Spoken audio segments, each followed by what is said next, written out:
The third and final entry of the acclaimed Thrawn Trilogy, the roundup to end all roundups. The Last Command was great.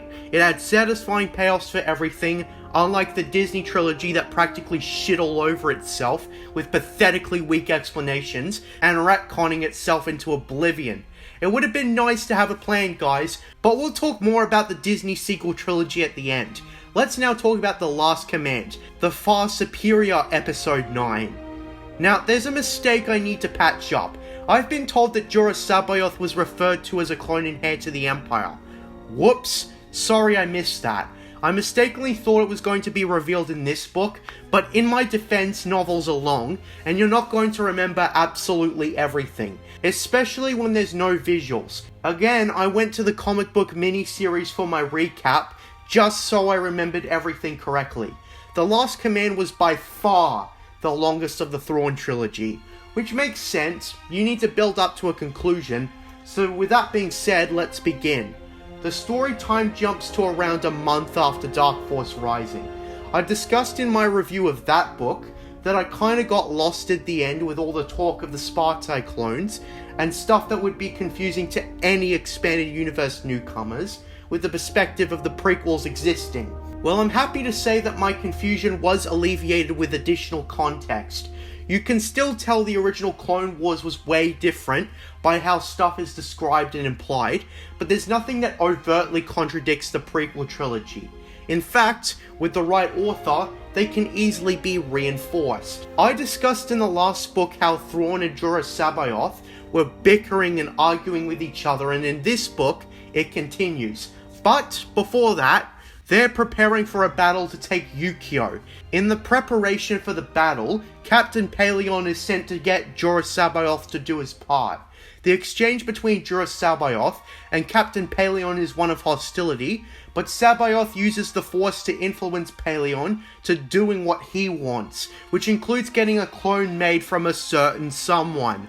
I wonder who that will be. It does create a great amount of interest, even though quite a lot of the climax of the Thrawn Trilogy was spoiled for me years before I actually read the story. Thrawn and his fleet orbit Yukio, planning to take it over for its supplies. The novel explains that this was once an Imperial world that was lost after the destruction of the second Death Star.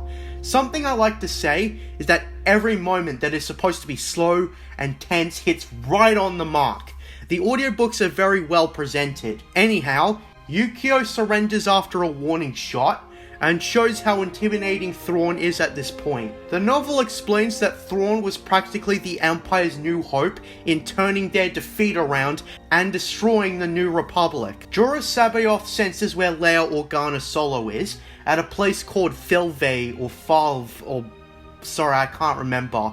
Joruus C'boath gets a division of Thrawn's fleet to chase the Falcon, but it ends up going nowhere as the Falcon escapes. It's here where Thrawn and C'boath have one of their many heated discussions. We can see here that Thrawn is getting extremely tired of C'boath's lunacy. Thrawn tells C'boath it's his fault he couldn't keep Luke Skywalker with them on Jomark after they delivered him to him. And C'boath retorts that he brought Luke there on his own, and Thrawn's like, dude, it's because of Imperial intelligence that the rumor that Joruus C'boath was still around reached Skywalker, and a bunch of other shit we did, you ungrateful prick. Joruus C'boath fully believes at this point that he is the heir to the Empire, and Thrawn will serve him, not the other way around.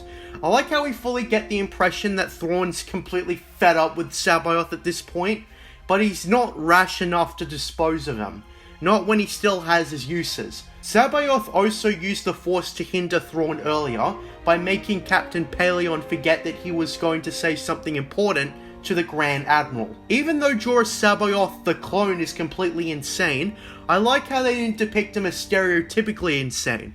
It's more like an extremely delusional, unpredictable type of insanity, a side effect to cloning Force users. Moving on, we cut to Luke Skywalker following the New Republic intelligence that Imperial clones are passing through Birchest, a trading system / world. During his search, Luke Skywalker gets the sense he's being followed, but he cannot ignite his lightsaber, as Imperials are everywhere, and he certainly doesn't have the high ground. He said it! He said it! Yeah, the high ground is mentioned in this book. 12 years before Revenge of the Sith. I'm being dead fucking serious. Read the book for yourself, it's in the early chapters of the novel. But turns out it's just Talon Karrde. But he's just as hard to bargain with as before. Talon Karrde of course tells Skywalker that he intends to stay neutral in the galactic civil war, and any information he wants is going to cost him. I do like how even though Karrde has a massive price on his head from the Empire, he still is going in with the same mindset he has, that's best for business. Talon Karrde offers Luke some information, for a price of course. Cut to Mara Jade waking up in the Emperor's palace on Coruscant. She is treated with the utmost hospitality, but despite that, Jade is the same old snarky Ranga. Teachers have souls! This is around the time Mara is suspected to be an Imperial agent by Winter, Leia's aide. I don't really have much to say aside from that. The Thrawn and C'boath stuff was certainly the most interesting for me. Speaking of, we get Thrawn and C'boath arguing again about attacking Coruscant. C'boath is talking shit about being the Emperor, and Thrawn tells him that he will need to send another squad to kidnap Leia's children. But this time, it will not be the Noghri. Instead, it will be a different unit, an Imperial Commando team. Then when C'boath leaves, Thrawn and Paleon talk about Mara Jade. Since she possibly knows the location of the Sparta clone facility, Thrawn needs the commando unit to deal with her too, before setting course for Podaris, where Luke Skywalker is, and he needs to escape when being pursued. And now that the Ysalamiri can cut off his connection to the Force, he needs to outrun them specifically. And Luke manages to get to his X-Wing and fly off, before being attacked by the Chimera, Thrawn's ship, and Luke narrowly escapes, with his ship being damaged, and he decides to go to Honaga to get it repaired. Then we cut to Leia going into labor, where after 3 books, her children are finally going to be born. After a tense 10-hour period, she finally gives birth to 2 twins. Much more appealing than the incest child we know as Kylo Ren. The birth of the children certainly took long enough, and I was almost convinced they wouldn't show it in this specific story, but they finally managed to get to it. Meanwhile, Talon Karrde sets up a meeting with a bunch of fellow smugglers to find the location of the Sparta clone cylinders, and in the group includes Niles Ferrier, and since Ferrier is an idiot, he screws up the ambush he's supposed to do for Thrawn, and many Imperials die and Karrde manages to get away. This later leads to Thrawn nearly executing Ferrier, but decides to give him a second chance for some reason, and I didn't buy it. You decided to kill an incompetent Imperial for a mistake, but Ferrier cost you a good deal, so why did you spare him? I don't know. Now, I'm going to be totally honest and say that this book, despite me enjoying it, was very hard to keep track of. It cuts between characters often, and it gets extremely confusing. So forgive me if I make any mistakes, but basically, we've got Mara Jade talking to Leia about the past, and why she hates her brother Luke. I remember this exchange had Mara say that she was way worse off than Leia, who saw Alderaan be destroyed, because she had nothing after the Empire's collapse. Leia at least had the rebellion with her. There's also Thrawn locking up Joruus C'boath on Wayland, but C'boath manages to take control of the Sparta clone cylinders, so he manages to obtain a good chunk of Imperial forces. As well as this, Luke Skywalker and friends learn from Mara Jade where the Spartai cylinder clones are. Again, recounting what happens in this book proved difficult, but maybe that's my biggest criticism for The Last Command, that it's not an easy story to follow. Which, it doesn't make it a bad story, but something that certainly confused me. Basically, to sum up this entire book up until the climax, the New Republic is trying to find out where the clones are being produced, and the whole first 2 acts are them trying to do that, until Mara Jade remembers and recounts where the cloning facility is. With that being said, Luke and friends plus Mara head to Wayland to finish off Thrawn's resistance once and for all. They convince the natives they will end their problems if they let them into the cloning facility, and it leads to a confrontation between Joruus C'boath versus Luke and Mara. At first, Luke tries to reason with C'boath, trying to tell him that he's merely a clone of the Jedi C'boath, and trying to convince him that he can be saved, but it's deemed futile, and C'boath reveals no joke, a fucking clone of Luke himself from the hand that he lost in Empire Strikes Back. Like C'boath, the clone of Luke is oh so insane, so it's a fight for the ages. And Mara throughout the Thrawn Trilogy has been receiving visions and messages telling her she will kill Luke Skywalker, but she manages to cancel it out of her mind when she kills the clone of Luke Skywalker. Again, I tried really hard to recount what's going on, and I can't go into much more detail other than that. Before the climax, I also remember scenes of Karrde finding out Varia is the rat, and Han being annoyed after the Noghri referred to him as Lady Vader's consort. But I would struggle to tell you which of these events happen in order. Anyways, in regards to the climax, Mara Jade gets the finishing blow on Joruus C'boath, and he explodes fucking harder than a Michael Bay movie, eliminating him as a threat. We've also got Thrawn's all-death. As many of us may know, he underestimates his bodyguard Rook as a factor, and as such, you are terminated, and stabs the Grand Admiral clean through the chest, with Thrawn remarking how it was so artistically done, before dying, as Paleon and the other Imperials are forced to retreat from the New Republic. The epilogue shows Luke and Mara reconciling, and Luke giving Mara his father's lightsaber, which was certainly a better fate than Rey getting it.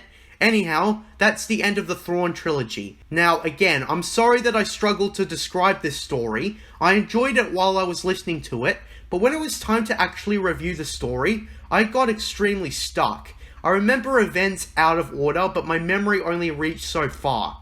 This would probably be my least favourite of the Thrawn Trilogy. I mean, as I was listening to it, it was great, but it's not a memorable story because I struggled with it. I tried to look on Wikipedia and I ended up being confused. This is probably the main problem with the Thrawn Trilogy. It's too confusing, at least for me. Like, the writing style and presentation is great, it's just that I struggled to keep track of the events. Maybe the problem is that I'm the one at fault, because I find the story a bit too complicated for my liking, but still, in regards to the Disney Sequel Trilogy, you can probably guess which story I'm putting over the other. Despite my faults with memorability, I did enjoy the Thrawn Trilogy. Its biggest failing may be that it's hard to keep track of, but that's a personal problem for me. I do think there is a distinction to make when it comes to the two trilogies, that being the Disney Trilogy and the Thrawn Trilogy. The Thrawn Trilogy was meant to take place in a larger post-Return of the Jedi time period, whereas the Disney Trilogy tried and failed to be part of the mainline saga, and it sucked. I'm really annoyed that they've got a bunch of the old authors trying to bail them out with the novels. Timothy Zahn has been writing the new Thrawn novels after a certain someone decided to bring him back for Rebels. Thrawn as a character is actually pretty great, and I can see why he's a staple expanded universe character. He never directly met any of the main heroes face to face and managed to be intimidating, menacing, and hindering to the heroes. Mara Jade I didn't really like that much. She came across as having an extreme resentment for Luke Skywalker that hindered the possibility for a more interesting character. Talon Karrde, I think, despite the symbolism, I feel was a good 8 out of 10 supporting character. Joruus C'boath also made for an interesting character. Being a clone of a Jedi Master in the mysterious Outbound Flight project that wasn't explored until 2006, I believe. To a layperson, it is easy to say that these novels contradict the prequels, but they don't. The specifics are just very iffy. The Spartai clone cylinders weren't made by the Kaminoans, the OG cloners from the prequel trilogy, and the books do make it clear that cloning Jedi turns out an insane nuthead, as seen with Joruus C'boath and the Luke Skywalker clone. Most of the stuff concerning the past is implied, not outright said. The comics in particular adapting the novels are fine, certainly nothing special.